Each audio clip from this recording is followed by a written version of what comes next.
draw and paint. Me! Great! Do you like to draw and paint? I thought so. Then why don't you sing along to the artist's song?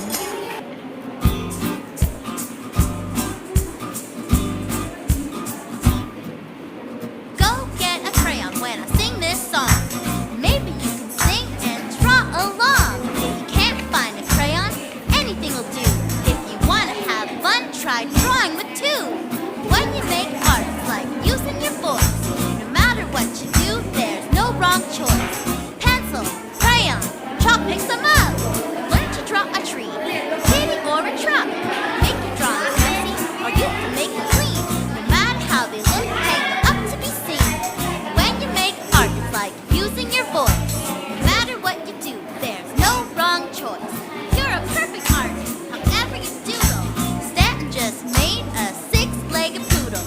Lindy drew a boat floating in the sky. Davy likes to draw as much as he loves apple pie. When you make art, it's like using your voice. No matter what you do, there's no wrong choice. Go grab a paintbrush when I sing this song. Maybe you can paint and sing along. If you can't find a paintbrush, that's okay. Bitsy used her fingers the same way.